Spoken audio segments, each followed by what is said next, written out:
Hello again my friends, this is the Boy and His Dog and welcome to the channel where I talk, play, rank and review about games on the Evercade, old and new. In today's episode we continue our deeper butchers of the Indie Heroes Collection 3 and conclude our Pussy Galore trilogy with Skate Cat. Yes, it's a cat on a friggin' skateboard. I know. Let's get stuck in.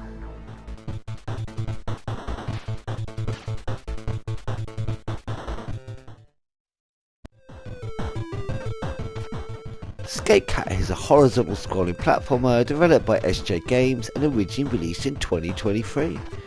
There are two gritty things to know about SJ Games. One is the son and father team, the son starting his own studio at the age of 6. And two, before Skate Cat they created the admittedly enjoyable Kubo trilogy. The third is on Indie Heroes Collection 1, but if you want to go back further you can unlock the first two on your EXP and VS right now without need to purchase anything by typing into the password screen. Now if you don't want to know, fingers in your ears time, la la la la la llama.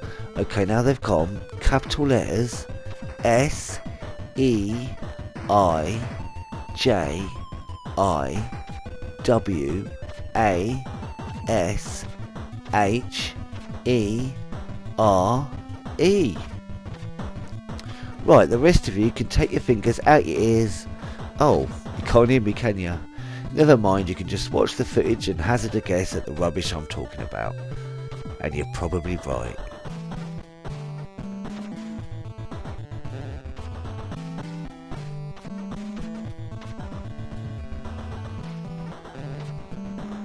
First off, I love the look. Just like the Kubo trilogy, it's like kid drawings in a sketchbook, ripped off the page and brought to life on your TV screen. It gives all the games this magical, wholesome feel.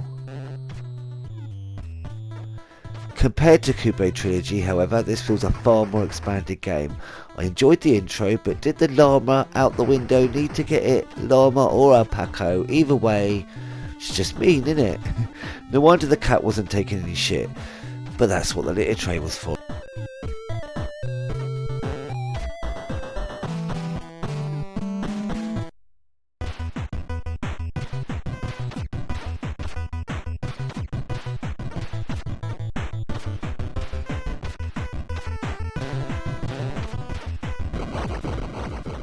The game is a horizontal platformer with your simple job getting from the far left to the far right. However, this is made all the more tricky with a skateboard permanently attached beneath your paws. I don't think it's actually attached in game, just the cat loves it so much and will not let anyone take it away. You know what cats can get like. The controls of course are therefore very slidey and it can take some getting used to. It may have helped if I'd actually taken in the controls from the start and realised pushing down stops you in your tracks. As you will notice, I didn't do it here. So good starting out, no, don't be a Stevie.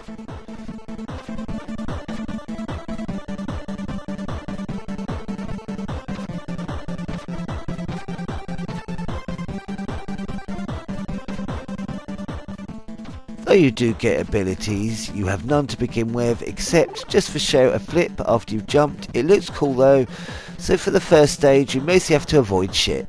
Like life I suppose. But once you reach the sewers, the real fun can begin. You gain a better skateboard that kills enemies if you land on them. Pussy ball power. Later, even that's not enough. Remember that flip I said was just for show? Well now you need to use it to kill enemies.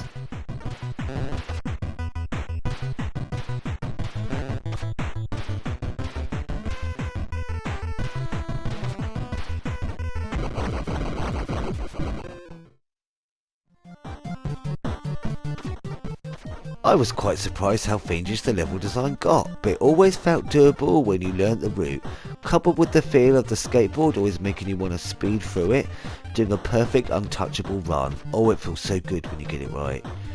If you're not trying to speed through like a maniac on catnip, there are checkpoints which adorably in here are scratching post. I love touches like that.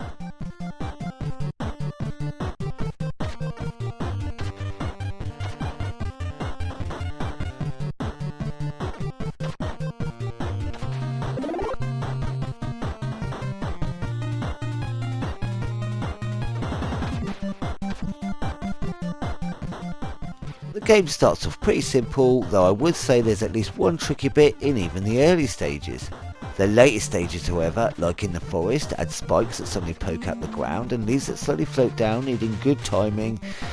And as for the factory stages, slightly beastly if you ask me, and I suppose you have.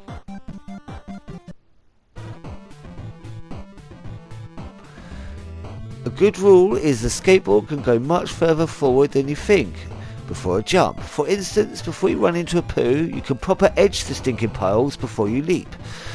But this doesn't have a smell-o-vision, so we are fine. You especially learn this in the factory stages the first time, getting over boxes, which will prepare you for what is to come. You have to more or less go off the edge before jumping to make the gap. It's good the boxes are there, as annoying as they are.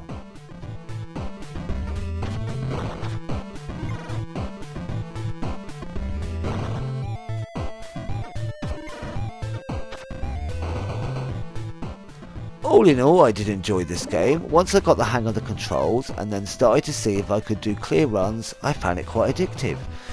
As much as I enjoyed the Koopa games, I was surprised at how much more there was to this game. Also note there is a slight slowdown at times, which can occasionally make a jump scary as you slow down, action movie like mid-jump, and you're wondering if you're actually going to clear it or not. But it's not terrible, and I think I only really noticed it once in the sewer. Otherwise, a great addition to the Indie Heroes Collection 3, and groovy. It was a bonus game we didn't get with Game of the Month. I'll be excited to see what comes from SJ Games next.